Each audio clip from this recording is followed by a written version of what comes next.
Olá, agora vamos falar sobre o Lambda Calculus, que é um cálculo, uma teoria matemática que dá suporte ou semântica a toda e qualquer linguagem de programação existente.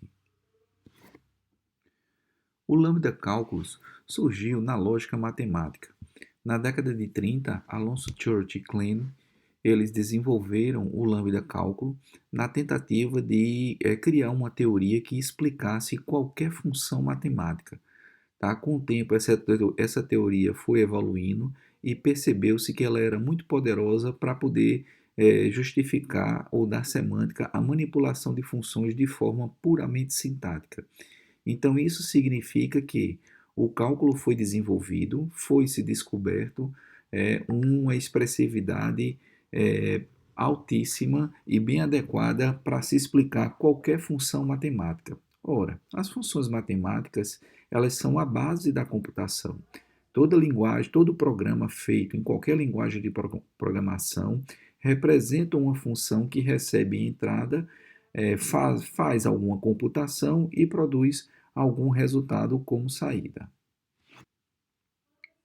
Na época também, o Lambda Calculus foi associado à máquina de Turing, no sentido de capturar o poder de computabilidade, ou seja, tudo que é computável, existe uma máquina de Turing capaz de executar essa computação, como também existe uma expressão lambda que representa a computação, a mesma computação, ou seja, o Lambda Calculus e máquina de Turing têm poder similares para representar computabilidade. Dessa forma, o Lambda Cálculo passou a servir como um veículo de estudo semântico, de semântica e conceitos de linguagens de programação.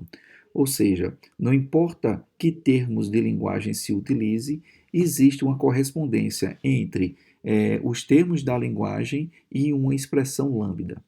Certo? E mais ainda, essa associação mais forte ainda vem com linguagens funcionais, que elas são vistas como variações do Lambda Calculus. Até mesmo a grande proximidade entre linguagens funcionais e também a sintaxe do Lambda Calculus. Na realidade, essa capacidade de expressar ou de dar semântica a qualquer função matemática faz do Lambda Cálculo a menor linguagem de programação universal existente. Ela possui regras simples de formação que justificam a manipulação de funções de forma sintática, onde essa manipulação de funções de forma sintática ela ganha um conteúdo semântico na hora em que as expressões vão sendo reduzidas, no sentido de que cada redução das expressões do lambda cálculo representa uma computação com algum efeito sobre alguma entrada.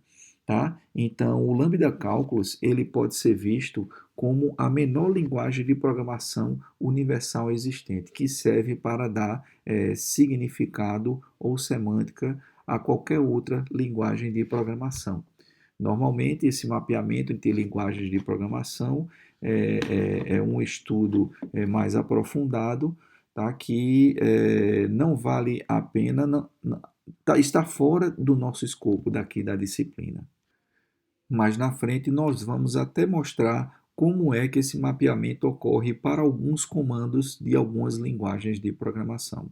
O interessante é que você capture a possibilidade desse mapeamento, esquecendo a necessidade de se fazer esse mapeamento. Recordando um pouco o conceito de função matemática, nós temos uma função que nada mais é do que uma associação entre um domínio e um contradomínio, ou seja, a função pega elementos de um determinado conjunto ou tipo e leva em elementos de outro determinado conjunto ou tipo.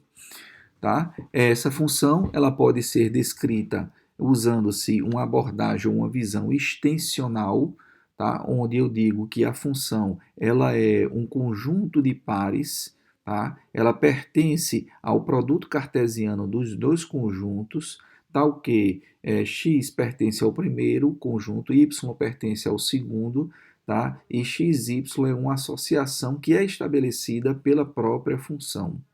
E na visão intencional, a ideia é descrever funções como regras, em que a gente não especifica diretamente a associação entre um elemento e outro, tá? Mas sim a gente escreve essa associação através de uma expressão, de uma função matemática.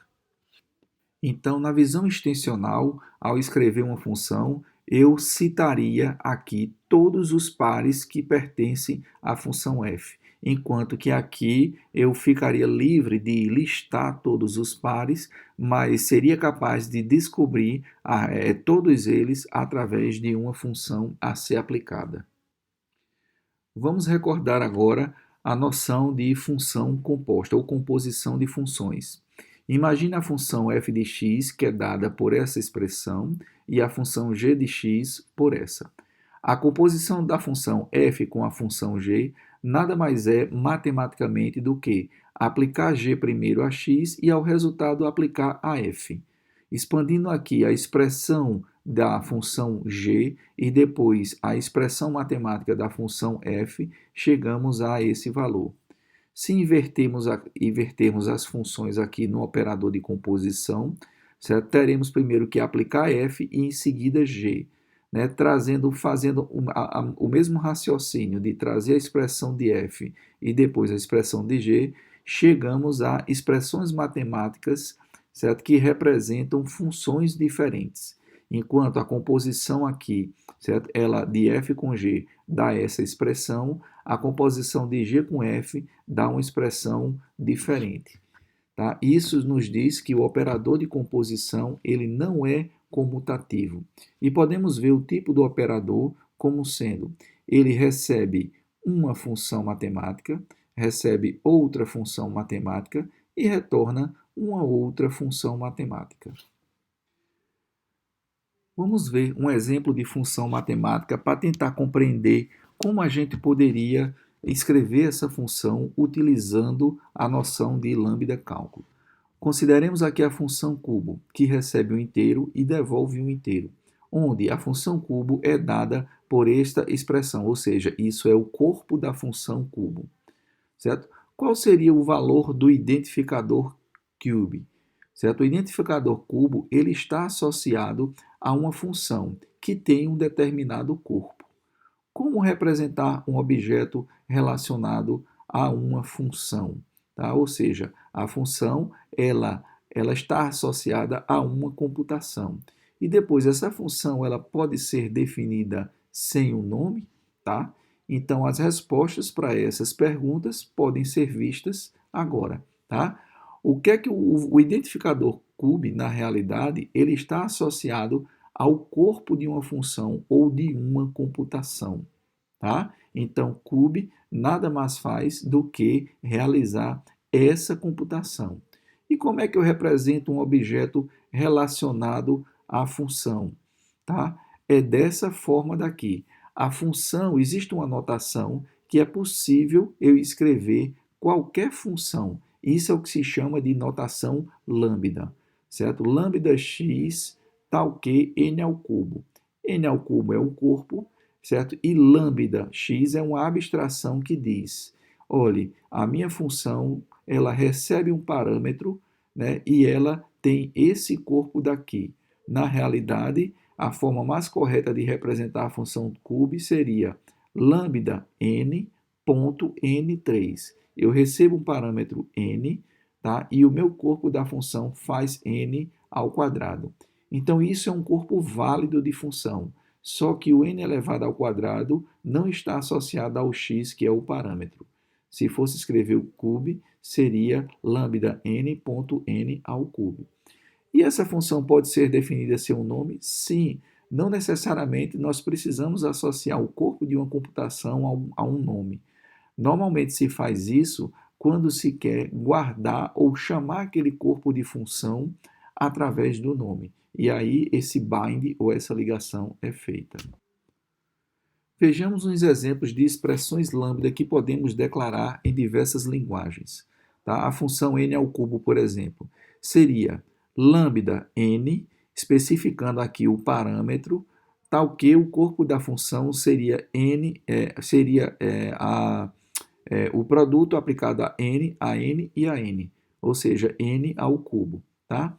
Já na linguagem ML, a expressão lambda ela pode ser declarada como sendo f de n, certo? A função recebe um n e o corpo dela vai ser n vezes n vezes n.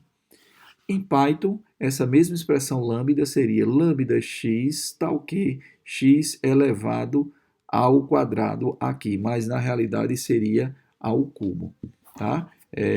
A mesma expressão, tá? E aqui, quando a gente quer lidar com expressões lambda em Java, a gente que trabalha com, recebe dois parâmetros, nós podemos fazer parâmetro O1 e O2 e levando no seguinte corpo, que neste caso faz O1 menos O2. Em Haskell, as expressões lambdas são declaradas da seguinte forma. Aqui é o backslash representa o lambda, com só parâmetro lambda x, levando no corpo x vezes x. Obviamente, isso define o corpo de uma função que não necessariamente não está associada a nenhum nome. Tá? Então, nós podemos descobrir o tipo dela fazendo isso, tá? Como também podemos aplicar ela já a algum parâmetro, tá?